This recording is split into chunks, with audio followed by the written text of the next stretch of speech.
Bom, vamos lá. Próximo relato. A casa, a casa da Carmosina. É uma moça que nos conta. Eu era uma garotinha de 6 anos quando os meus pais resolveram alugar uma casa para morarmos. Essa casa antiga fica no bairro da Carmosina, em Itaquera, São Paulo, e se situa em uma rua paralela ao cemitério. E isso me assustava bastante naquela época, pois bastava andar até o fim da rua para se deparar com o paredão do cemitério. O fato é que após nós três nos mudarmos para essa casa, meu pai, minha mãe e eu, que na época era filha única, não conseguia dormir sozinha no meu quarto. Por conta disso, todas as noites minha mãe ficava comigo até que eu pegasse no sono, para então ir para o quarto dela. Bom, minha mãe fez isso comigo até para mais de 14 anos. Bom, porém, eu sempre acordava no meio das noites e atravessava a casa toda indo para o quarto dos meus pais dormir com eles. Eu fazia a mesma coisa. Bom, a casa era térrea e o meu quarto era no fim do corredor que dava na sala. Para chegar ao quarto dos meus pais, eu tinha que passar pela sala e pela cozinha. Ai, meu medo, né? Aconteceu que em uma dessas noites, eu, como sempre, acordei na madrugada e tentei ir para o quarto deles. Lembro-me que já estava amanhecendo e a casa já estava um pouco clara com as primeiras luzes do dia. Fui andando pelo longo corredor, porém, quando passei pela sala de estar, olhei na direção do sofá, o que eu nunca fazia. E lá estava ela, uma mulher, sentada, sorrindo para mim. Eu lembro-me que tinha um sorriso largo e macabro, cabelos longos e negros, parecia ter os traços orientais. Como a luz do dia já iluminava a casa, dava para perceber como ela olhava em minha direção e ria macabramente. Fiquei com tanto medo que nem fui para o quarto dos meus pais. Eu voltei correndo pelo corredor, entrei no meu quarto, trancando a porta desesperada e chorando. Eu fiquei um tempo ali, mas não gritei, com medo de que aquela mulher viesse atrás de mim.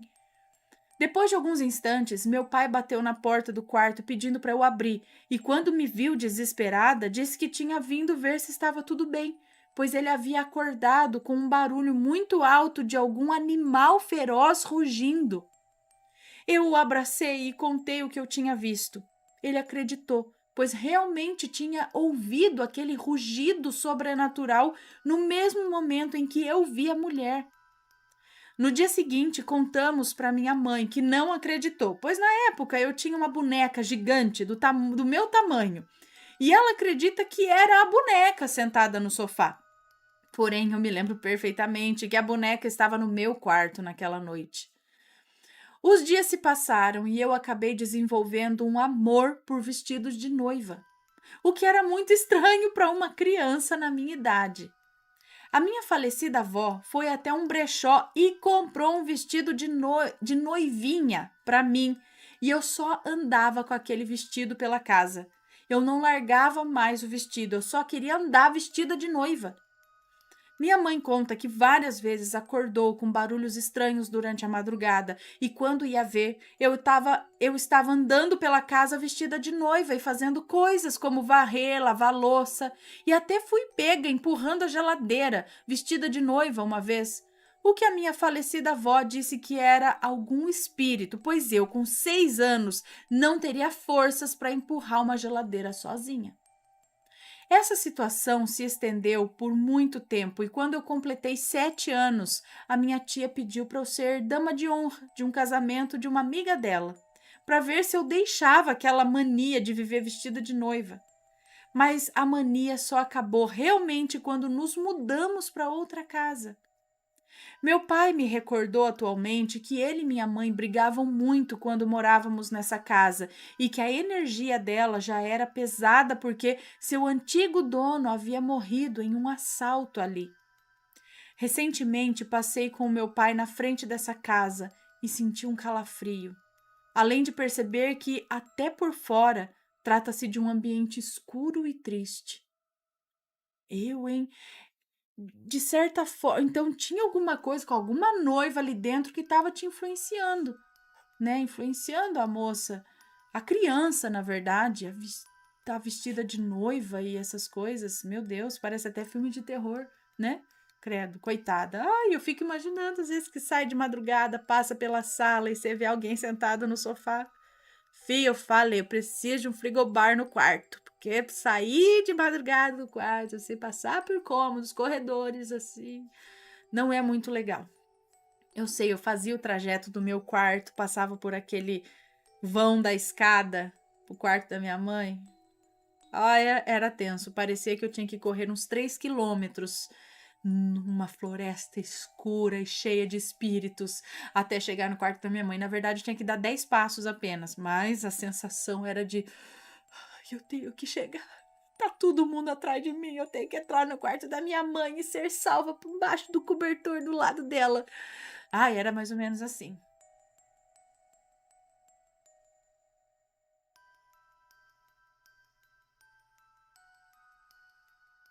E vamos a mais um relato. Meu pai viu um lobisomem. Ó, mais um, hein? Olá, Ana, Matheus e Assombrados. Me chamo Fulana, mas pode me chamar de Fulana. Moro no sul de Minas Gerais, mas cresci numa cidadezinha aqui perto. O relato que irei contar aconteceu com meu pai e pode ler tranquilamente porque todos os nomes estão trocados. Muito obrigada. Peraí, deixa eu só ver se o Matheus está escutando. Matheus, você está me escutando? Se estiver, abra para a Rolissa sair, porque ela já está sapateando e chorando aqui que quer sair. Vamos lá. Desde pequena, cresci ouvindo a minha família contar as histórias sobrenaturais do meu pai. Lembrando aqui que ele não é médium, tá?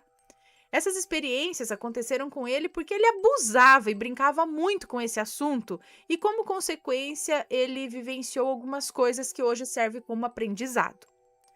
Esse relato aconteceu em 2005, quando meu pai, que vou chamar aqui de Rafael, tinha por volta de seus 18 anos. Ele morava na roça com a minha avó. Ele morava na roça com a minha avó, meu avô e minhas tias. Rafael acordava todos os dias às 4 da manhã para ir trabalhar na roça, mas em finais de semana ele ia para a cidade dormir na casa da minha mãe, que eu vou chamar aqui de Cris. Nessa época, a Cris estava grávida e um certo final de semana ela pediu para o Rafael ir dormir lá com ela, pois os meus avós teriam ido viajar. Nesse dia, Rafael tinha saído com seus amigos para beber, mas avisou a Cris que chegaria logo. Mas ele avisou a Cris que chegaria logo, que era para ela não dormir sozinha. E assim foi. 11h30 da noite, Rafael estava indo para casa de Cris, mas quando chegou, ela já havia dormido. Ele chamou no portão e nada. Ela não ouvia. Foi quando escutou barulho entre as árvores. Escutou um barulho entre as árvores. Parecia de algum animal rosnando. Quando de repente sai do meio das árvores um animal que parecia um cachorro, só que enorme.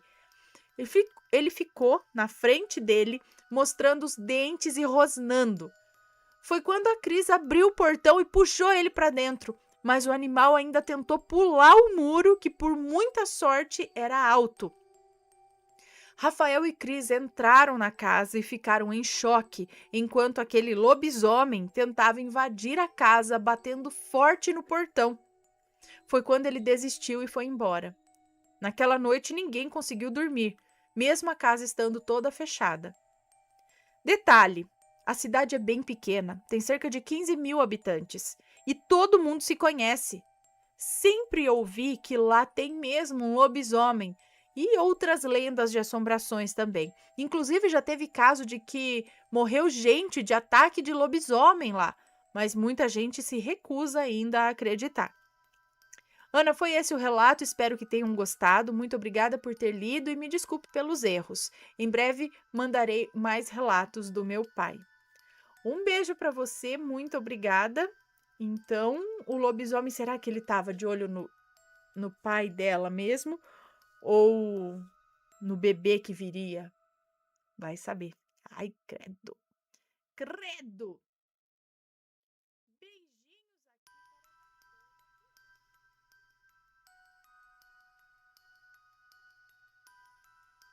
para a escada que veio até mim. Vamos ver. Oi, Ana, tudo bem? Pode me chamar de Fulana. Eu tenho 29 anos, adoro seu canal e sempre ouço os relatos nas minhas atividades domésticas. A forma como você interpreta os relatos é encantadora. Muito obrigada. Eu vim contar uma experiência que aconteceu comigo quando eu tinha 8 anos. Eu lembro desse dia como se fosse ontem. Sem mais delongas, vamos lá ao relato. Todos os nomes já estão trocados. A escada que veio até mim. Bom, eu sou a filha mais nova de 4 irmãos. Sendo assim, onde a mamãe ia, ela me levava. Inclusive, ela sempre me chamava e até hoje me chama de neném. Guarda essa informação, tá? Era final de tarde e já estava escurecendo para cair a noite. Estava se formando um temporal. Ai, adoro. É estranho, mas eu gosto. E já dava para ouvir muitos trovões e relâmpagos. Ai, eu gosto. Não chovia, mas os barulhos deles davam medo. A energia elétrica, que naquele tempo não era lá muito boa, logo faltou. E como não tínhamos vela em casa, minha mãe me chamou para irmos ao comércio do seu João. O comércio não era tão longe e após alguns minutos de caminhada chegamos à porta do comércio, porém ele já estava fechado. A casa do seu João ficava a alguns metros do comércio dele. E era algo como uns 10 metros de distância. Era na mesma rua.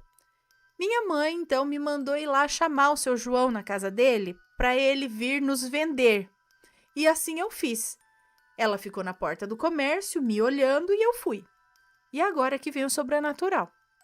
Quando eu estava no meio do caminho, em direção à casa do seu João, um relâmpago rasgou o céu e um trovão muito alto, estrondoso, se fez presente.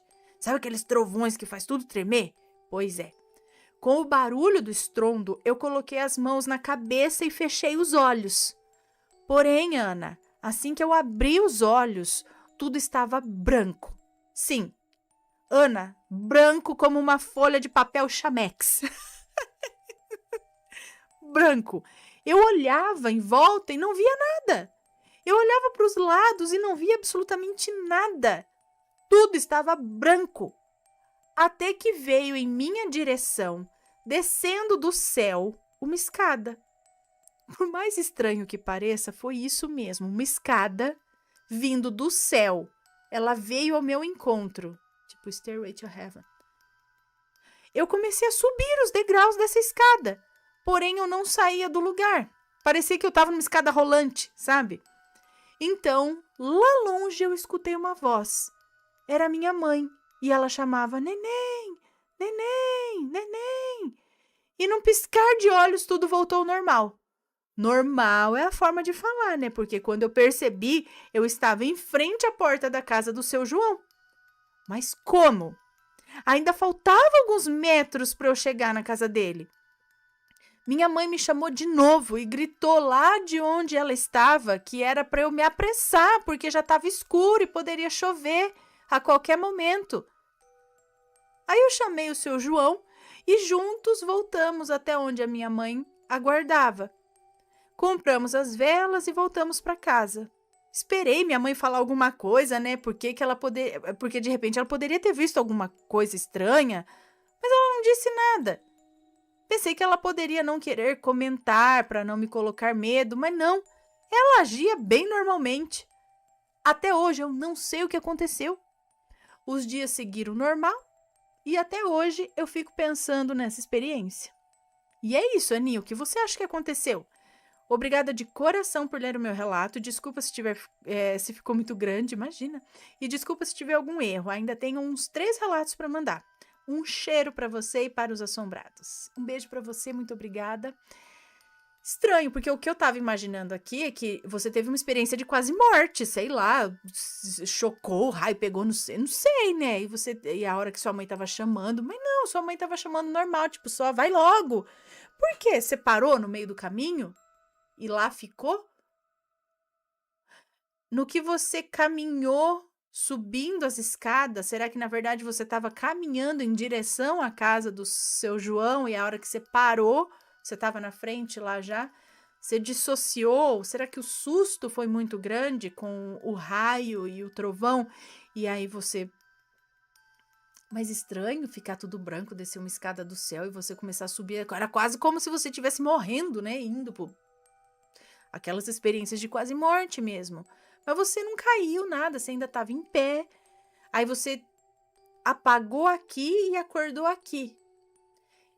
E você não perguntou para sua mãe se... Então, porque em algum momento você caminhou até lá. E talvez esse seja o tempo que você perdeu na sua mente. Você continuou caminhando, porém com a visão de outro lugar.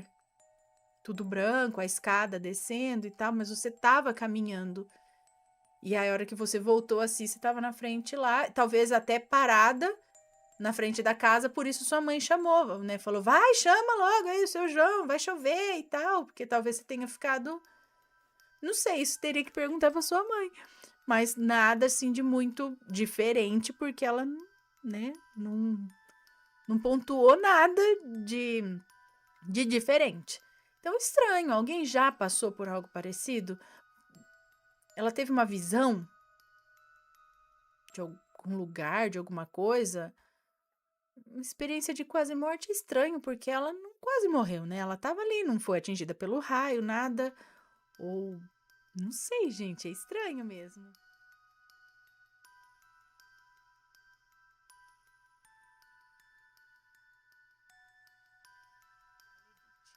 Vamos lá então para mais um relato que é este daqui: Atividades Paranormais. Oi, Ana, me chamo Fulana, mas pode me chamar de Fulana. Tenho 26 anos e gostaria de contar o meu relato. Alguns acontecimentos paranormais que já ocorreram comigo. Desde já peço a todos para deixar uma curtida no canal e se inscrever. Muito obrigada. Bom, vamos lá. Quando eu tinha 6 anos de idade, presenciei alguns fatos aterrorizantes que aconteceram na casa onde eu residia com os meus pais e com os meus irmãos. Essa casa em que moramos foi construída atrás do terreno da casa dos meus avós. Nós íamos para uma igreja evangélica que nossa mãe nos forçava a ir. E nessa igreja, aos domingos, era realizado um culto para jovens. Para falar a verdade, eu não me sentia bem no ambiente. Eu acho que porque eu nunca fui muito religiosa e até hoje eu não me identifiquei com nenhuma religião. Mas sempre acreditei em um pouco de tudo e aprendi a respeitar e buscar conhecimento nas demais religiões. Frequentei a igreja até os 12 anos de idade junto com meu irmão e 2 primas. Bom, tudo se iniciou no ano de 2003, quando tinha de 6 para 7 anos, e comecei a presenciar vultos e vozes. Eu sentia muito medo. Apesar de ter sido criada na igreja, o máximo que eu sabia era orar um Pai Nosso. Nesse mesmo ano, o meu tio foi diagnosticado com câncer e travou uma longa batalha contra a doença, mas veio a falecer no mês de julho de 2004. O meu avô, pai desse meu tio, que faleceu de câncer... O meu avô, pai desse meu tio que faleceu, disse que morreria da mesma doença que o filho no dia de seu aniversário. Como assim? E no mesmo horário em que nasceu. Ele dizia isso? Passaram-se 2 meses e o meu avô foi diagnosticado com um tumor na próstata, que já estava bem avançado.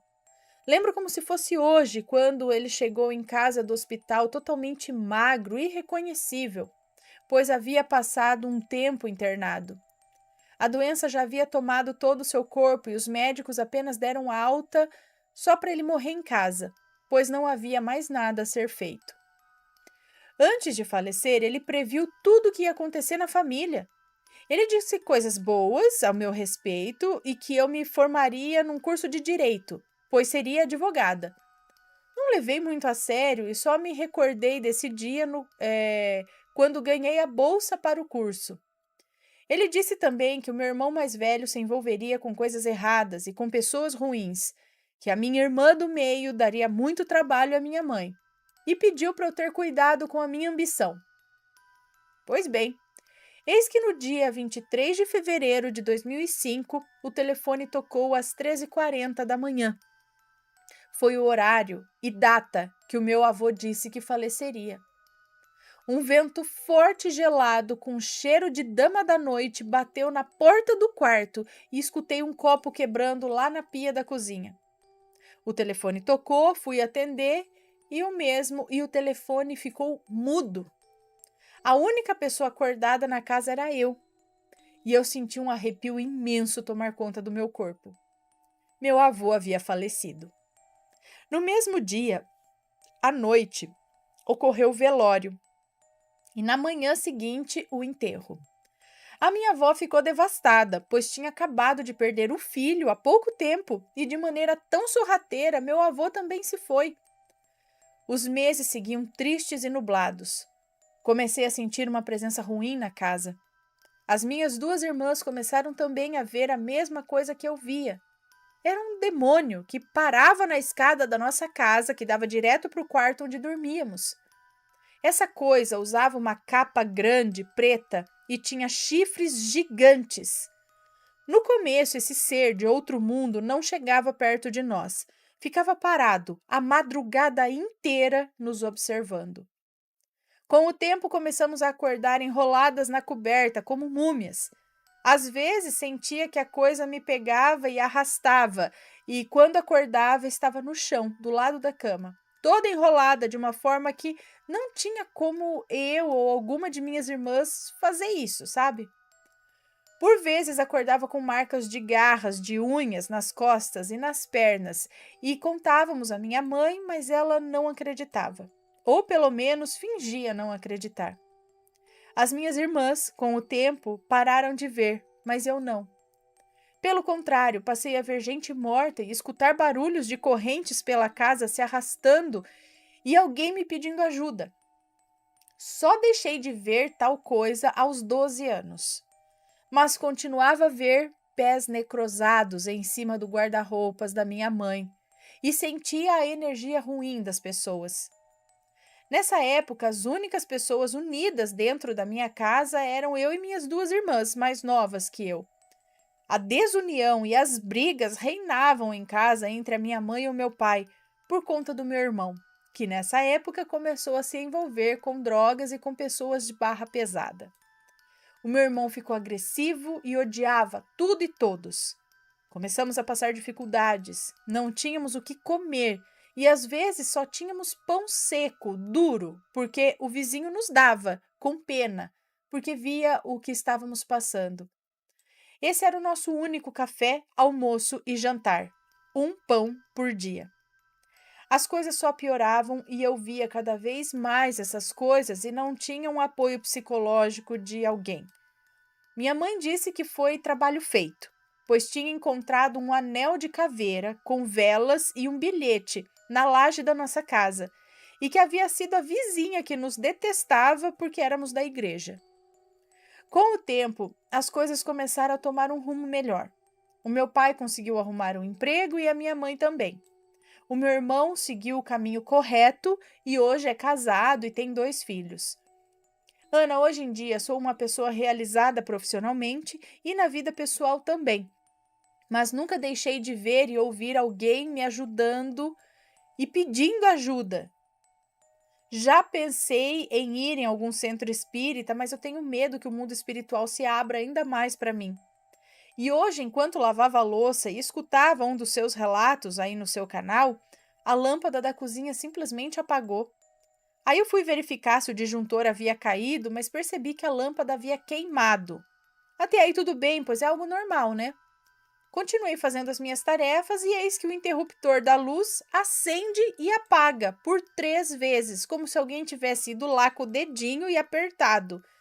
E não, eu não estou ficando doida, pois o meu cachorro começou a latir e na mesma hora eu senti uma dormência no corpo e uma presença muito pesada. Escutei alguém esmurrar a porta de casa. Abri no mesmo instante e não tinha ninguém. Recitei o Salmo 91 em voz alta, clamei a Deus e vi uma criança bem séria com uma roupa preta passar de forma bem rápida na minha garagem e desaparecer, como se fosse fumaça. Por enquanto, até agora, as coisas estão normais. Ana, decidi escrever esse relato devido ao que me aconteceu hoje. Espero que tenha gostado e pretendo escrever outras histórias para o canal com mais calma. Desde já peço desculpas pelos erros, pois precisei escrever rápido. Beijos aos assombrados e obrigada. Cordialmente, Fulana. Um beijo para você, muito obrigada. Quanta coisa, gente, né? Quanta coisa aí que aconteceu. Só vendo se tá tudo certo. Atividades paranormais, mesmo em casa, hein? Já presenciaram isso? Muitas coisas acontecendo. Bom, ela tem uma certa sensibilidade, ela tem medo de. Mas eu não sei se você procurar uma ajuda, dependendo, sei lá, num centro espírita, você vai piorar essa situação, você vai abrir mais ainda o canal. Eu acho que se tá ali ou não tá. Você vai entender, aprender a lidar com isso. Eu acho que só tem a ganhar, eu acho, não sei. Cadê?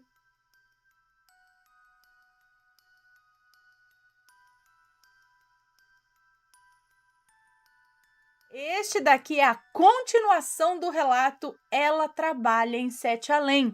Lembram desse relato? Isso. E aí a gente colocou aqui como Ela Trabalha em Sete Além, parte 2, tá? Então, vamos a este relato agora? Vamos lá. Oi, Ana e Assombrados, eu sou a mesma do relato Ela Trabalha em Sete Além. Eu vim contar as atualizações para vocês com autorização os nomes estão trocados. Eu já não lembro. Da Tânia, os nomes estão trocados, tá? Com autorização da Tânia, que está aqui comigo. Confesso que eu me senti mal ao ouvir a sua opinião e os comentários dos assombrados. Eu até aquele momento ainda achava que o problema era psiquiátrico. Mas agora passei a ver que vocês devem ter razão. Como assim? Eu não sei mais o que a gente está falando lá. Não, assim, não sei, vamos ler. Enfim, após ouvirmos o relato, fomos juntas buscar algumas alternativas sugeridas por todos vocês. Primeira coisa que fizemos foi tirar a Tânia no mesmo dia de casa, para ver o que ia acontecer. Ela foi passar 2 dias na casa da minha mãe e realmente não teve os sonhos. Ela dormiu bem, acordou bem disposta e não teve nenhum episódio de se esquecer ou ter aqueles apagões. Porém, ela teve que voltar para casa, afinal, ela precisa trabalhar. E a minha mãe mora em um pequeno apartamento onde a cozinha é pequena e não daria para Tânia fazer ali os seus congelados. Logo na primeira noite que dormiu novamente em sua casa, o mesmo sonho voltou e eu a vi abrindo e fechando a porta de casa como sempre. Fiquei à espreita, já contando que isso iria acontecer, sabe? Agora segue a narrativa da Tânia. Olá, Ana. Primeiro queria agradecer por ler o meu relato e por suas palavras. Muito bom saber que não estou ficando louca. Como Beltrana disse, passei 2 dias na casa da mãe dela, sem sonhos e nem episódios estranhos, mas tive que voltar para casa. Logo na primeira noite de volta em casa, tive aquele meu sonho costumeiro. Indo trabalhar no restaurante, que, como você pediu, deixo aqui o nome real. O restaurante se chama... Não vou falar. Tá. Logo que lá cheguei, meu empregador estava muito chateado por eu ter faltado 2 dias. Que foi os dias que dormiu lá na mãe dela? Eu disse que após o trabalho gostaria muito de conversar com ele, que concordou com a cabeça e me pediu para começar a cozinhar logo. Não me tratou mal, nem foi grosso, não. Apenas estava claramente chateado. Tudo ocorreu como sempre. Fiz o jantar, 8 pratos diferentes, com os temperos fortes de sempre, e todos comeram, e alguns ainda disseram que sentiram muita falta da minha comida. Quando terminei, e meus assistentes e eu terminamos de limpar a cozinha, meu empregador chegou na porta e disse: Tânia, você quer conversar? E lá fui eu sentar com ele em uma das mesas do salão do restaurante já fechado. Aqui vou chamá-lo de Lucas. Diga, Tânia, o que quer conversar? Lucas, sou muito grata por você me receber aqui e sempre me tratar tão bem, mas sei que eu não sou daqui. Eu que agradeço, Tânia, por estar aqui todos os dias tentando nos ajudar a mudar e melhorar. Lucas, aqui é Sete Além? Eu só sabia que é Sete Além. O que você acha, Tânia? Eu acho que sim. Se você diz, disse ele com um sorriso, sabe? Se você diz. E ela continuou falando. Eu queria saber se eu poderia parar de vir trabalhar aqui. E ele respondeu, claro que pode, Tânia, quando você quiser. Mas me diga qual o motivo de querer ir embora. Não põe no meio, não. Me diga qual o motivo de querer ir embora. E ela disse, tem certeza que eu posso simplesmente não voltar mais? E ele respondeu, claro, você veio aqui com as suas próprias pernas todas as vezes. Veio porque foi convidada e não sequestrada. Você aceitou o convite. E ela disse, se eu parar de vir, alguém vai atrás de mim, Lucas? E ele disse, se você pedir que não te procuremos mais, nós não iremos. Mesmo que a saudade aperte, você é uma pessoa querida aqui. Os governantes já aprovaram a sua presença. Mas me diga, o que está te incomodando? E ela disse, Lucas, essa não é a minha vida, não é o meu mundo. Eu me sinto sempre muito cansada e preciso trabalhar no meu mundo. Muitas vezes eu estou muito cansada e as pessoas me acham maluca. E ele respondeu, Tânia, aqui ninguém te acha maluca e você não precisa trabalhar tanto por lá. O que ganha aqui é o suficiente. Ganha lá? Tente parar de trabalhar tanto por lá e veja se alguma coisa vai te faltar. E não se preocupe com o que as pessoas pensam de você. Isso não faz a menor diferença na sua vida. E ela disse, Lucas, vocês me pagam com dinheiro? Eu não me lembro disso. E ele disse, mais ou menos, Tânia. Você não pode levar dinheiro daqui, mas podemos facilitar algumas coisas por lá para que você ganhe mais trabalhando menos se você quiser. E ela disse, na verdade eu queria parar de vir aqui. Eu acho que não está me fazendo bem. E ele respondeu, se é o que você quer, para mim está bom. Só queria que deixasse as receitas e se despedisse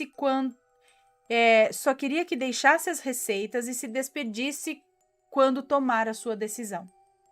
E ela respondeu, tá bom, Lucas, obrigada. Depois disso, eu voltei para casa e passei o dia seguinte inteiro pensando no que fazer. Nem tive coragem de contar para Beltrana. Na noite seguinte, mais uma vez sonhei e voltei ao restaurante. Trabalhei normalmente e no final eu disse ao Lucas que eu não iria mais voltar. Ele acenou que sim com a cabeça e me pediu para esperar um pouco. Foi até a cozinha e voltou dizendo que me levaria em casa. Fomos todo o caminho calados e ao chegar na porta do meu condomínio, onde por várias vezes alguém também me acompanhava, ele pediu para entrar. Mesmo um pouco assustada, concordei e assim viemos até a porta da minha casa. Mais uma vez ele pediu para entrar. Mais assustada ainda, concordei com a cabeça, ao que Lucas colocou a mão no meu ombro e me disse para não ter medo. Entrou na minha casa e foi em todos os cômodos, simplesmente andou por toda a casa sem mexer em nada. Quando chegou na varanda do quarto, jogou um tipo de areia que estava nos bolsos dele no chão. Desceu e me deu um apertado abraço. Tânia, muito obrigada por ter nos ajudado sem julgamentos. Guarde esse presente com você e se em algum momento quiser voltar, é só segurar o seu presente e pensar em mim. Somos muito gratos. Oi, pelo menos alguém educado em Sete Além. E assim ele saiu e também jogou aquela areia na porta da minha casa e sem olhar para trás foi embora. Coloquei o presente em cima da mesa da sala sem abrir, nem vi o que era. E logo depois eu acordei. Isso era nos sonhos, entendi. E logo depois eu acordei.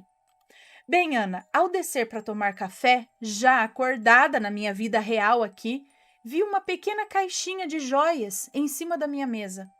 Peguei, olhei bem, não era minha, e estava muito suja e vazia. Acredito que seja o tal presente. Passei um longo tempo com ela nas mãos, chorando, sem saber bem o motivo. Enfim, isso tem 4 dias e desde então não sonhei mais que eu ia para lá. Eu me sinto melhor, mais descansada, mas ainda sinto falta deles. A caixinha eu guardei no armário e, francamente, espero não usá-la nunca. Mas se por alguma razão precisar, o farei sem medo, pois entendi que não fui obrigada a nada lá. Foi uma escolha minha. Muito obrigada por todos os conselhos. Serei eternamente grata a vocês e aos assombrados. E pode deixar que, se alguma coisa mudar, eu ou a Beltrana vamos atualizar vocês. Segue em anexo fotos que tirei da caixinha, caso queira mostrar. Que Deus, em sua infinita sabedoria, cubra vocês de muitas bênçãos e que você entenda que foi você que me libertou deste grande pesadelo. Estará sempre em minhas orações. Beltrana tinha comprado um livro seu para o filho dela e me deu a foto de vocês que veio junto. Coloquei um porta-retratos e sempre olho para você com muita gratidão e desejando o melhor para você e que jamais pare de ler esses relatos e fale com todo carinho e respeito. Jamais terei como te fazer entender a importância que você terá em minha vida eternamente pelo bem que me fez. Um abraço muito apertado, Tânia. Jura? Que bom. Fico muito feliz. Gente, deu certo conversar com a galera de lá? Mas então, agora tá tudo tranquilo. Cadê vocês? Agora tá tudo tranquilo. Não tá mais sonhando, acordando de noite, indo pra lá, nada. Parece que, ele fechou um portal, é isso? Gente do céu, olha, tá vendo? Que legal, fico muito feliz, espero que continue tudo certinho, tudo bem.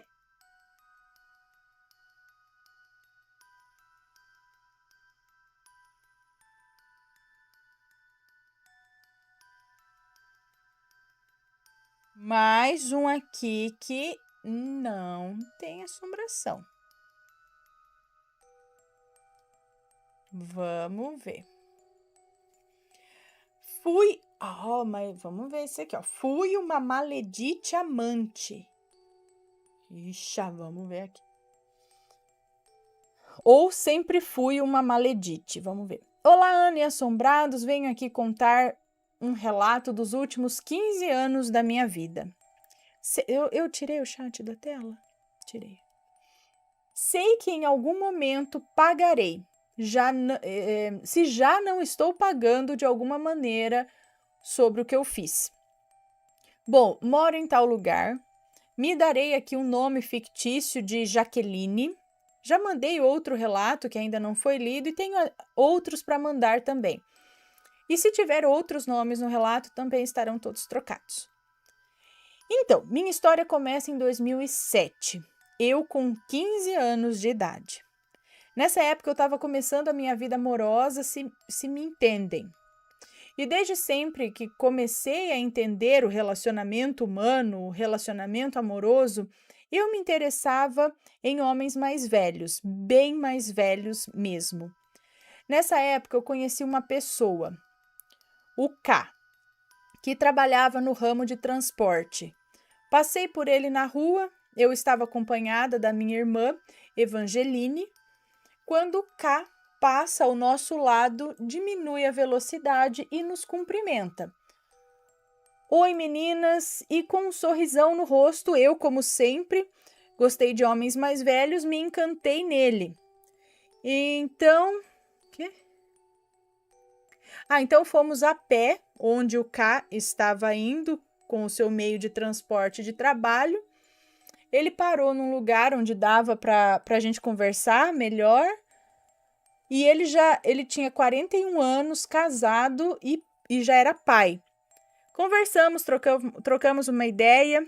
Ele, uma pessoa super educada, um sorriso encantador. Acabei me envolvendo com ele, mesmo sabendo da situação dele, mesmo sabendo que ele era casado e tal. Ali naquele momento, me apaixonei por ele, saí com ele mais umas 2 vezes, até a esposa dele saber de mim. Por mais que o bairro em que morávamos fosse enorme, ela ficou sabendo. Ah, o mundo é pequeno. Depois disso, sempre que me envolvi com outros homens, todos bem mais velhos que eu dava prioridade aos casados. Um ano depois, terminando ainda a escola, enquanto esperava com as minhas amigas e com a minha irmã na frente da escola, esperando os portões abrirem para entrarmos, passou um carro com um homem que encarou para o nosso lado. Deu para notar, pois ficávamos sempre na mesma direção de uma lombada e todo carro que passava por ali era obrigado a diminuir a velocidade. No outro dia, esse carro passou novamente.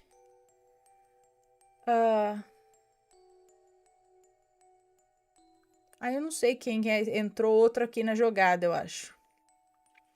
O C voltou, acho que era o do carro, né? Voltou e me chamou, me mostrou uma música que disse que era nossa música. Depois disso, todos os dias, até o fim das aulas, ele passava pela escola e voltava para conversar comigo. Nisso, passaram-se 2 meses até ele me pedir em namoro. Lembrando, que novamente ele era muito mais velho. Namoramos quase 2 anos, até eu perceber que o C era um cara tóxico que queria controlar até o meu respirar. Deixei ele em novembro e em dezembro já havíamos nos mudado para o bairro em que nascemos e vivemos a nossa infância. Quem mudou? Deixei ele? Deixei ele em novembro e em dezembro já havíamos? Quem havíamos? A família? Havíamos nos mudado para o bairro em que nascemos e vivemos nossa infância, onde conheci o meu então marido.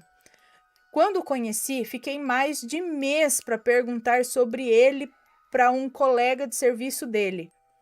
Quando esse colega de serviço dele me disse que ele era casado, eu disse que deixasse para lá, que eu já estava cansada de confusão em relacionamento com homens casados. Esse é o seu marido? Mas homem já viu, né? O tal colega falou com o L, o cara pelo qual eu havia me interessado, e na outra semana o L já estava me chamando pelo meu nome. Depois disso, começamos a conversar próximo ao serviço dele, sempre nos intervalos.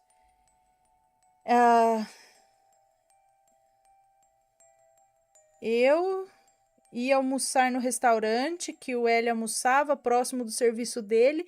Daí começamos a sair, nos encontrávamos sempre, eu acho. Inicialmente minha mãe foi totalmente contra por conta da diferença de idade, mas acabou aceitando, pois nisso eu já havia feito 18 e trabalhava,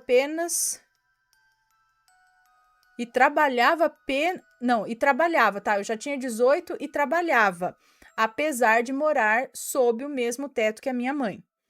Mesmo sabendo que o L era casado, mantivemos um relacionamento onde esse colega de serviço que fazia a ponte de comunicação entre nós, quando ele estava de folga e com a família dele, eu precisava mandar um recado urgente para o L. O cara fazia a ponte. Com o tempo, a esposa do L começou a desconfiar, pois ele começou a ficar diferente em casa. Então, comecei a passar trote telefônico sem identificação ou de telefone público para a esposa do L, enquanto ele estava trabalhando. Infernizei a vida dela até eles começarem a brigar dentro de casa e ele vir buscar acolhimento comigo para fugir do inferno da casa dele. Certa vez, a esposa do L conheceu um cara pela internet e sabendo que o L teria uma amante, no caso eu, ela simplesmente foi embora para outra cidade atrás desse cara. Ela saiu por traidora ainda, pois entre família e amigos praticamente ninguém sabia da amante dele, no caso eu. Após ela ter ido embora e deixado a casa, o marido, os filhos e tudo para trás, e no círculo de amigos, família e vizinhos deles saber, e no círculo de amigos e da família e vizinhos, todo mundo sabia que ela tinha ido embora e deixado tudo, é isso. Eu uns 2 meses depois, fui morar com ele na casa que era do casal. Quando ela soube pelo filho mais novo do casal que eu estaria morando na casa com ele e usufruindo das coisas dela, ela se arrependeu e pediu para o marido ir buscá-la nessa outra cidade que fica a mais de 300 quilômetros de distância de onde moramos. Com a insistência do filho mais novo, eles foram buscar a esposa nessa outra cidade. Voltei para a casa da minha mãe, que ficou louca comigo, mas tentou entender a situação, e eu nessa altura já havia pedido para o Eli se afastar de mim e tentar reconstruir o lar dele, que tudo não tinha passado de uma confusão e de uma ilusão nossa. Me afastei, eles tentaram reconstruir o casamento. O Eli dizia que não conseguia me esquecer, até porque depois de quase 25 anos de casado, ele não tinha vivido nada igual ao que vivera comigo. Fui obrigada a procurá-lo na casa.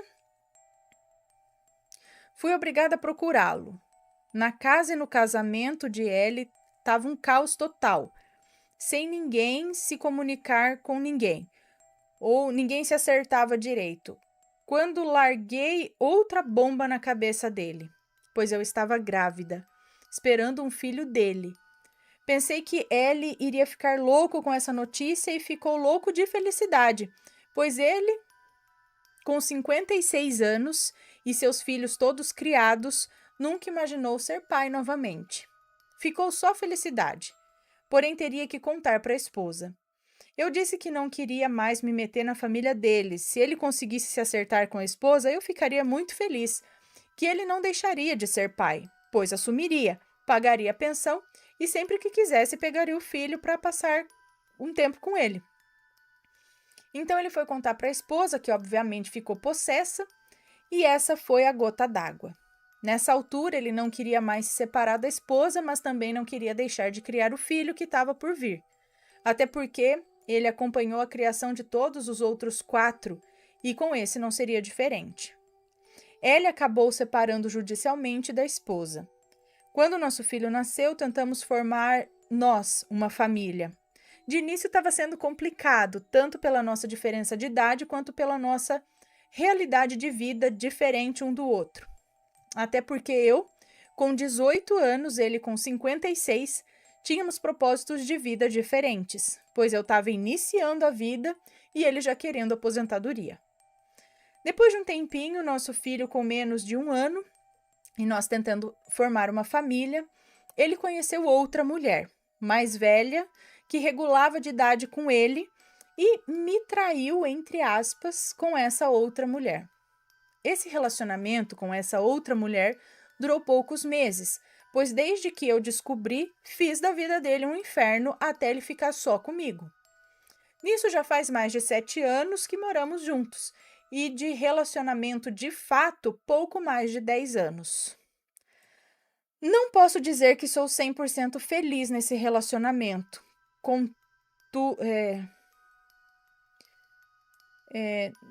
Não posso ser 100% feliz nesse relacionamento.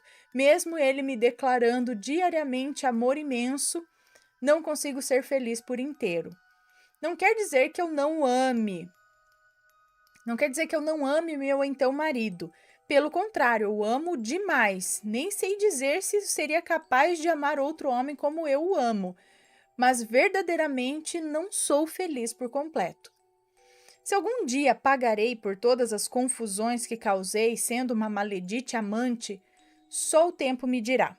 Mas no momento, essa é a minha história. É isso, Ana Assombrados. Desculpe pelo enorme relato, mas são quase 15 anos de vida. Não são 15 dias para resumir. Peço para quem ouvir esse relato, se for comentar, criticar ou dar opiniões, que seja o mais respeitoso possível, pois estou ciente dos meus erros e muitas vezes julgamentos pesados machucam, pois apesar de tudo do lado de cá tem um ser humano também, apesar dos erros. Até a próxima, Ana. Beijão para vocês que fazem esse belo trabalho, levando a sério tudo o que fazem. Um beijo para você. Muito obrigada. Muitas vezes a gente tem que cavocar lá no fundo para entender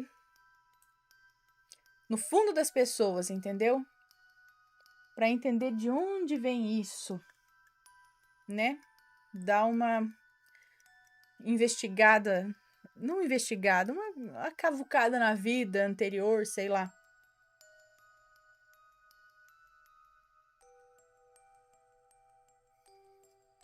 Da pessoa. Mas, como ela disse, o tempo dirá, ou ela mesma, como disse, talvez já esteja até pagando, não sei, ela diz que não é 100% feliz. Bom, deixa eu ver aqui.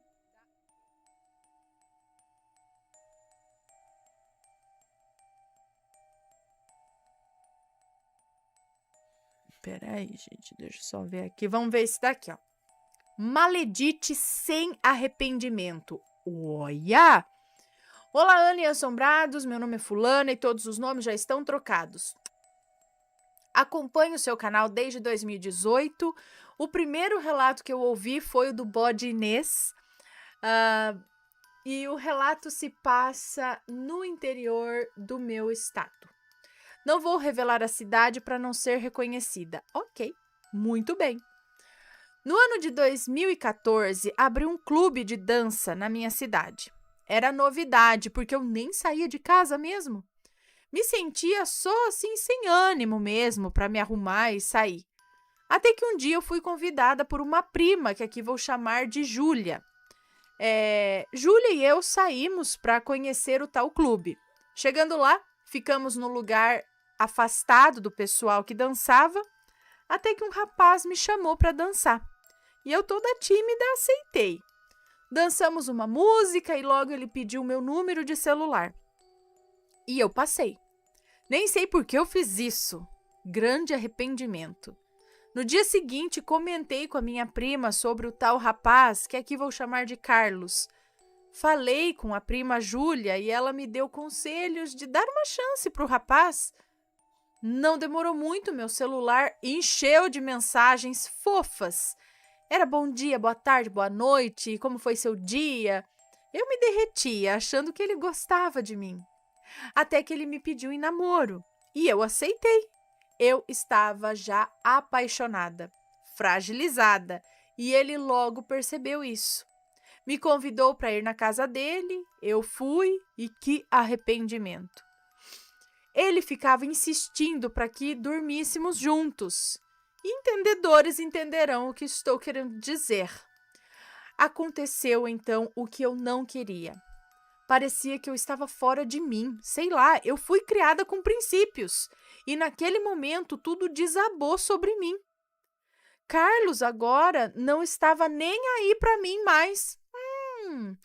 Eu ligava para ele para saber quando a gente podia se ver. E ele sempre dizia que não queria me ver.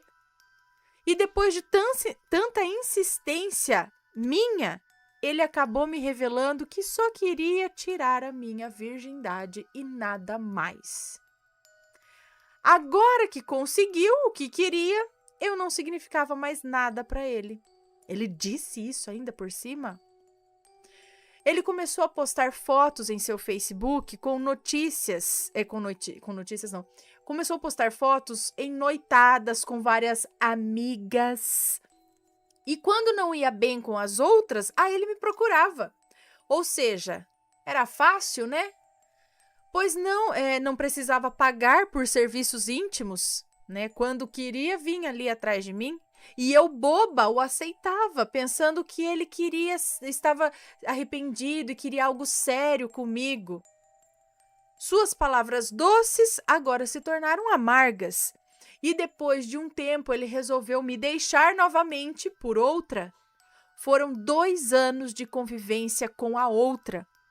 Não satisfeita, eu quase enlouqueci. Procurei na internet orações de São Cipriano para trazer o amor de volta. Eram inúmeras simpatias que eu fazia e nada do Carlos voltar. Eu olhava no Face dele e ele estava com ela, todo feliz, e aquilo me enfurecia. Até que minha obsessão se tornou ódio. Procurei uma mãe de santo que sugeriu vários trabalhos. Ela fez vários trabalhos de desunião, de pegar nojo entre casal. Fiz várias que eu até perdi a conta. Foram 2 anos de trabalhos, um trabalho por mês praticamente. Até que eu desisti, pois eu via o Carlos sempre sorrindo nas fotos com ela. Até que um dia, por curiosidade, vi que eles se separaram. Cantei vitória. Ele me humilhou tanto, mas tanto, tirou o que eu tinha de mais valor, que era minha dignidade. Tirou o que eu tinha de maior valor, que era a minha dignidade. Saiu contando para os amigos dele. Saiu contando da primeira noite que tivemos. Aquilo me transformou numa maledite. A outra não queria vê-lo nem pintado de ouro. E eu sorria do outro lado das redes sociais, pois ele fazia questão de deixar as suas postagens ao público. Depois de algum tempo, ele me ligou chorando e bêbado, falando que a outra havia o deixado. Haha. E eu sorria por dentro. Na conversa, eu menti a ele que eu tinha visto a outra com outro homem e que ele era um burro de estar bebendo por causa de um término. Ele pagou caro nas minhas mãos. Pude contemplar a minha vingança. Ele contava tudo para mim, que ele ficou frio com ela com ele, ela sentia nojo dele, e logo lembrei que eu tinha feito a magia do limão para pegar nojo. No dia seguinte, eu liguei para a mãe de santo agradecendo a ela por todos os trabalhos. Ela ficou feliz por tudo ter dado certo, afinal foram 2 anos de trabalho. Depois disso, nunca mais falei com o Carlos. E disse para ele nunca mais me ligar, porque eu agora estava com outro e que eu iria me casar. Menti, só para ver o circo pegar fogo mesmo. Eu amava vê-lo sofrendo. Passou 5 anos até que novamente eu vi que ele estava em outro relacionamento. Depois de uns meses, a atual terminou com ele, por causa de traição da parte dele, e ela estava grávida. Não deixei barato, fui na linha do tempo dele com um perfil fake e escrevi que ele não prestava e que andava com várias mulheres e que ela, a atual, era uma boba de dar uma chance para ele. Claro, ela logo se separou dele de vez, pois ele havia traído ela e queria que ela o perdoasse. Mas é claro que ela não perdoou, pois virou chacota dos próprios parentes dela. Esse foi o meu amargo relato. Não aconselho ninguém a fazer o que eu fiz. Aqui se faz, aqui se paga. Obrigada, Ana, por ler o meu relato. Um beijo para você, muito obrigada por compartilhar a sua história com a gente. Então, meninos e meninas também, assim se criam maledites. Com esse comportamento, com esse tipo de atitude, você faz a outra pessoa pegar tanta raiva, não sem motivos, não é? E aí vocês, também, aí viram as coisas. É o que ela tá falando aqui, não é legal. Ela fez tudo isso por pura vingança e raiva, que eu não tiro a razão dela de sentir essa raiva. Mas e aí, procurando esse tipo de coisa, ela tá piorando pro lado dela também, acredito, né? Criando aquele karma, aquela coisa, né? Que eu sei que a raiva vem, a gente fica com raiva aqui quando lê essas coisas, né? Mas acho que a melhor coisa é deixar a vida se encarregar, porque o mundo gira e ele mesmo vai acabar colhendo os frutos que ele planta por aí, não é? E aí você segue a sua vida e deixa pra lá, não é? Pra não ficar criando essa mágoa, essa amargura, né? Alimentando essa raiva vai fazer mal pra você mesmo. Mas a gente entende que dá raiva mesmo, não é? E assim se criam maledites. Cadê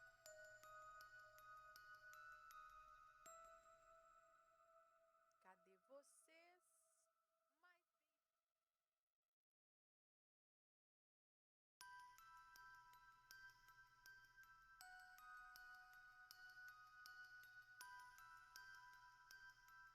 Projeção astral. Falando em projeção astral, olha lá da Elisa, projeção astral. Passado, outra vida ou outra dimensão. Oi, Ana, tudo bem? eu gostaria de contar um relato sobre um sonho, mas que, considerando a forma como ocorreu, creio que tenha sido uma projeção astral. Digo isso porque sonhos não têm uma lógica em si. São acontecimentos inesperados, sem conexão, nem ordem. Já uma projeção astral tem clareza. Nosso espírito tem consciência dos acontecimentos e há uma cronologia lógica. Pois bem, o que ocorreu recentemente foi o seguinte, e eu não sei se é uma moça ou um moço. Vamos ver se a gente descobre. Aqui, bom, mas vamos lá. Pois bem, o que ocorreu recentemente foi o seguinte. Em um dia totalmente comum, eu fui dormir. Não me sentia cansado, acho que é o moço então. Não me sentia cansado em excesso, apenas fui dormir para acordar cedo no dia seguinte.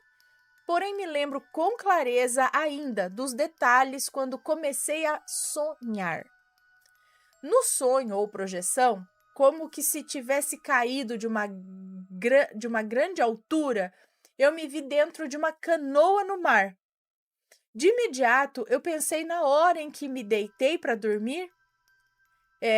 De imediato, eu pensei na hora em que me deitei para dormir e apesar da estranheza, eu pensei? Me vi dentro de uma canoa no mar. Beleza. De imediato, eu pensei na hora em que me deitei para dormir e, apesar da estranheza, não fiquei assustado com o fato de repente estar em outro lugar. Eu olhei em volta e toda a atmosfera era amarelada, idêntica a uma foto sépia. O mar estava calmo, havia outro homem na canoa e estava remando. Nós estávamos nos aproximando de um porto e esse homem me disse: Senhor, não temos muito tempo. Tome cuidado, não se exponha demais. Ela já está o aguardando. Ao ouvir o que ele disse, eu fiquei confuso porque eu fui invadido por uma ansiedade absurda, envolvida por um sentimento de saudade, mas eu não sabia explicar por quê. Não questionei o barqueiro, apenas assenti e conforme nos aproximávamos do porto, eu tinha uma sensação de perigo aumentando. Quando o barco aportou, desci em um pier de madeira velha. Olhei para o barqueiro e ele fez sinal para que eu pusesse o capuz. Foi então que eu notei que eu estava vestindo uma túnica escura e fiz o que ele havia sugerido. Botei o capuz. Segui por entre os becos úmidos até que avistei uma espécie de cabana de madeira e, como se eu já estivesse familiarizado com o local, eu sabia que eu deveria entrar ali. Foi o que eu fiz. Entrei. Era uma cabana muito simples. Era possível ver o lado de fora através das frestas entre as tábuas de madeira. Olhei para o fundo do cômodo e notei uma porta. Pude ver a luz por entre as frestas e fui até lá. Quando entrei, eu vi a mulher mais linda que eu já vi em toda a minha vida. Os meus sentidos gritavam por ela. Eu queria tê-la com uma vontade surreal. Ela me olhou abrindo um sorriso maravilhoso e disse: Já faz tanto tempo, por que você demorou tanto? Veio até mim e tirou meu capuz. Passou as mãos pelo meu rosto e em seguida deu alguns passos para trás. Ela vestia uma roupa clara, parecia a vestimenta de alguém muito importante. Essa foi a sensação que eu tive na hora, mas esqueci completamente o que eu estava pensando quando ela abriu suas vestes e deixou cair no chão. Não vou descrever o corpo dela porque é irrelevante, mas as características eram as seguintes: cabelos muito longos de cor clara e muito bem cuidados, pele muito branca e olhos claros. Ela tinha um colar com uma pedra no centro, pulseiras e um anel no anelar esquerdo. Em seguida, ela disse: Por favor, amor, não vamos desperdiçar o pouco tempo que temos. Eu, é claro, entendi na mesma hora e também tirei minhas roupas. Laia, em toda a minha vida, eu nunca havia sentido o ápice do prazer como senti naquele momento, ou com ela, né? Creio que também seja irrelevante detalhar o ato, mas claramente ambos estavam extremamente felizes e satisfeitos após algumas vezes. Ficamos deitados um tempo e ela me dizia o quanto estava infeliz, que sentia muito pelo que aconteceu comigo e que sentia muito a minha falta. Eu, estranhamente, nunca falava nada, mas enquanto eu estava na projeção, isso parecia normal. Ela me disse também que me amava muito e que nossos encontros estavam ficando cada vez mais demorados, e isso estava afetando a minha memória. Isso me deixou extremamente confuso, porque, apesar de parecer normal eu estar ali, eu ainda sabia quem eu era, ou quem eu sou, né? E eu entendi que eu já havia estado ali muitas vezes, porém eu não tinha nenhuma memória disso. Então ela me perguntou se eu já sabia o que fazer a respeito. Eu, ainda em silêncio, obviamente fiz cara de quem não fazia ideia do que ela estava falando. Ela baixou a cabeça, claramente entristecida. Do nada, fui tomado por uma sensação abrupta de perigo, e ela, no mesmo instante em que eu tive essa sensação, ela saltou da cama e começou a se vestir, e eu fiz o mesmo. Ela pôs sobre sua cabeça uma espécie de lenço, um tecido que cobria a cabeça e parte do rosto, deixando apenas os olhos à mostra. Eu cobri a minha cabeça com o capuz e saímos da cabana às pressas em direção à canoa. Chegando lá, o barqueiro nos apressou e disse para a mulher: "Eles já estão aqui, não podem te ver." Em seguida me olhou e disse: "Senhor, agora tudo é dele. Muita coisa mudou e se vocês forem vistos juntos, os dois morrem e tudo acaba para todos." Meu instinto era de luta naquela hora e eu só pensava em matar, mas eu não via nenhum recurso para usar nessa luta. Acho que é isso. Como um salto de tempo, já estávamos em outro porto. Eu já via tudo em sépia e estava mais escuro. Estava difícil enxergar, mas eu vi vários containers. Vi a canoa com o barqueiro ainda no mar e a mulher junto com outro homem. Eu estava olhando escondido entre os containers. Ela chorava muito. Ele estava muito bem arrumado, parecia um mafioso de alto padrão e havia homens armados com ele. Ele a questionava com muita grosseria sobre onde ela estava, segurando-a firme pelo braço e chacoalhando. Ela apenas chorava. Minha vontade era pegá-lo desprevenido para acabar com ele, mas o barqueiro balançou a cabeça negativamente quando notou minha intenção. Então ouvi o homem dizer: "Ele está aqui? Você estava com ele, não é?" E ela respondeu: "Como eu poderia? Você está louco? Você sabe que ele não consegue voltar." Nesse momento eu saí do meio dos containers. Um dos homens me viu, me disse para sair dali. Eu notei que eu não fui reconhecido por eles. O tal do homem olhou para mim e, desconfiado, perguntou a ela: "Este é ele?" E ela respondeu: "Óbvio que não! Você não está vendo?" A forma como ele perguntou pareceu que eu estava em outro corpo, que não era o meu, ou que eu podia assumir outras formas. E a resposta dela reforçou que eu tinha uma aparência diferente da esperada, mas ela fingiu não saber dessa possibilidade. Quando ele olhou de volta para mim, eu olhei para ela e ela também balançou a cabeça em sinal negativo, chorando ainda mais. Então o homem disse: "Se for ele, ele precisa morrer. Se não for, você não vai sentir a morte de um desconhecido, não é?" Então os homens atiraram muitas vezes. Eu não senti absolutamente nada. Nada passou pelo meu corpo, mas ainda assim eu caí no mar. O barqueiro me viu cair, mas apenas ficou olhando, e eu vi quando ela foi colocada em um carro e levada embora. Eu senti muita tristeza naquela hora. O barqueiro olhou para mim uma última vez, me cumprimentou com a cabeça e tudo à minha volta escureceu até sumir. Ana, eu chorei bastante quando acordei. tudo que vivi ainda estava muito forte em mim. Eu senti saudades, senti impotência, tristeza, medo e preocupação.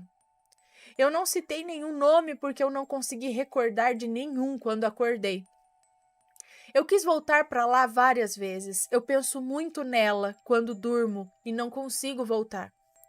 Em 31 anos, eu não sabia dela e hoje eu sinto uma forte saudade. Eu não sei se estive em outra vida, se eu estive em outra dimensão ou se eu fui para o passado, mas não foi só um sonho.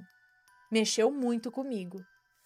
Quem entender mais e puder me dar uma luz a respeito, me ajude a saber mais. Ainda quero voltar para lá.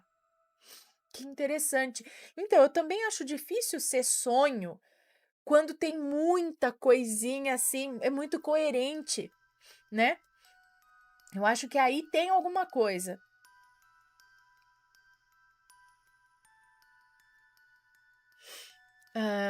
Aqueles sonhos, né, que a gente fica com aquele sentimento forte dentro da gente, né? E tem sentido.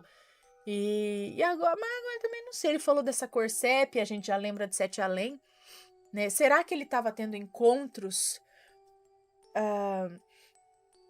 com alguém de uma outra dimensão? Ele conseguia ir com esse barqueiro até lá, mas o barqueiro chamava ele de senhor. Será que era um encontro em algum lugar no astral? Toda uma história no astral aí que ocorria? Será que é uma visão do passado mesmo, como ele questiona aqui? Será que é uma visão? Isso aconteceu numa outra vida e ele reviveu isso? Vai saber, gente, não sei. Se alguém tem uma experiência parecida ou pode esclarecer, assim como ele pediu, deixa aqui nos comentários, manda o relato pra gente, ok?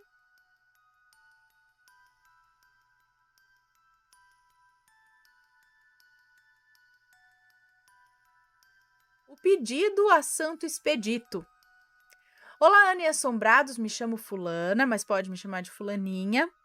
Não terá nomes no relato para facilitar sua leitura. Obrigada.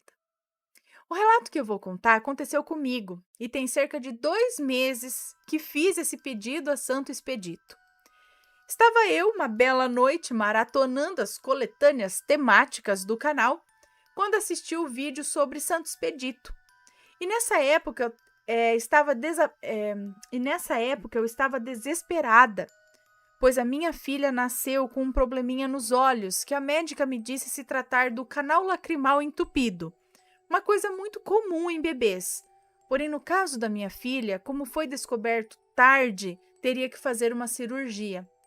Foi então que vi os relatos sobre o santo das causas perdidas e resolvi fazer uma oração e um pedido a ele pela saúde da minha filha e prometendo que eu contaria a minha história para você se desse tudo certo. Pois bem, quando minha bebê completou 1 aninho, um dos olhinhos dela parou de sair a secreção e parou de lacrimejar. Parou de sair a secreção e lacrimejar, que é o que normalmente acontece quando se tem esse problema, né? E essa semana, o outro olhinho dela parou também. E como prometido, estou aqui para relatar o que ocorreu com ela. Ana, eu sei que muitos não acreditam nessas coisas, mas é real. E devo tudo a Santo Expedito. E a você, pois se não tivesse conhecido o canal, não teria feito a oração. Um beijo para vocês e todos os assombrados.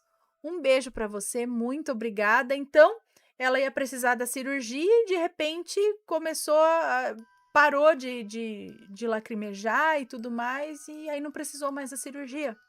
Já foi no médico ver tudo certinho, não precisa mais, tá normal. Que bom, olha que ótimo. Mãe, será que eu tinha isso? Minha mãe fala que tinha, mas foi só uma época que eu ficava com o olhinho fechado assim. Cadê minha mãe? Sei lá, mas eu não precisei de cirurgia, não. Quando era pequenininho, acho. Foi uma época que o olho ficou meio assim. Acho que minha mãe falou mesmo que ficou assim. Bom, que bom que deu tudo certo. Mas é legal, essas coisas existem mesmo, pessoal. Vocês não sabem o poder da fé. E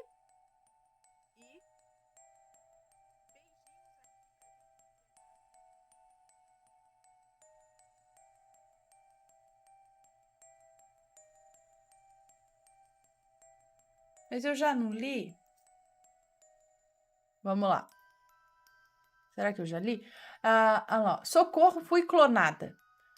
Oi, Ana, tudo... É da mesma pessoa, os dois. Então, eu vou ler esses dois, que são 2 curtos e serão os últimos da noite, ok, pessoal? Oi, Ana, tudo bem? Meu nome é Fulana, tenho 40 anos e moro em São Paulo. Sou sua fã e do Matheus também, adoro o canal de vocês, me identifico muito, adoro o sobrenatural. Já escrevi um relato sobre a minha mãe, chamado Minha Mãe Falava com os Mortos, que ainda não foi lido. Este que vou contar aconteceu comigo. Eu acho que eu já li, sim, Minha Mãe Falava com os Mortos agora. Bom, quando eu tinha 13 anos, eu dormia em meu quarto junto com a minha amiga. Eu dormia em minha cama e ela num colchão no chão, ao lado da minha cama. Com a amiga? Por volta das 6 da manhã ou 7, eu acordei com a sensação de estar sendo observada. Quando olho para cima, vejo uma bola de luz brilhante, parecia uma bola de tênis, mas brilhava muito e era muito linda. Quando virei a cabeça para olhá-la com curiosidade, ela assustou-se e se afastou. A brilhante luz percorreu meu quarto inteiro e eu a seguia com o olhar até que ela, numa velocidade imensa, saiu em disparada e numa fresta entre o meu guarda-roupas e a parede, ela simplesmente sumiu. Anos mais tarde, eu então com 32 anos, dormia em meu apartamento exatamente no mesmo quarto. Quando abriu a porta do meu quarto, meu pai, perguntando o que eu queria. Morávamos apenas eu e meu pai. Eu não entendi nada. Ele disse que eu fui até o seu quarto, abri a porta e logo em seguida eu fechei. Eu disse que eu não me levantei e ainda pensei, será que depois de velho eu virei sonâmbula? Apenas achei que o meu pai estava ficando caduco e voltei a dormir. 3 dias depois, Ana, eu acordei de madrugada com a mesma sensação de estar sendo observada e então eu vi eu mesma diante da minha cama. Exatamente, uma cópia igual a mim. A imagem se assustou quando eu a encarei e ela se desfez em fumaça. E estava usando os meus chinelos, pois eles se arrastaram no chão. Levantei correndo e acendi a luz e fiquei com ela acesa o resto da noite. Nunca mais vi essa aparição e jamais entendi o que era aquilo. Eu cheguei por muito tempo a achar que fossem alienígenas, uma experiência talvez, algo a ver com a bola de luz aos 13 anos. Me dê sua opinião, Ana, pois nunca arranjei explicação para isso. Depois volto a contar o que aconteceu comigo também em um outro relato. Eu acho que eu já contei esse relato. Não sei, talvez alguém de uma outra dimensão? O seu eu de outra dimensão? Eu não sei por que aparece esses igual. Tem vários relatos de um duplo nosso. É um eu que não é eu, que é outro. É visto. Será que o fantasma toma a nossa forma? Por quê? Doppelganger? A luz? Não sei.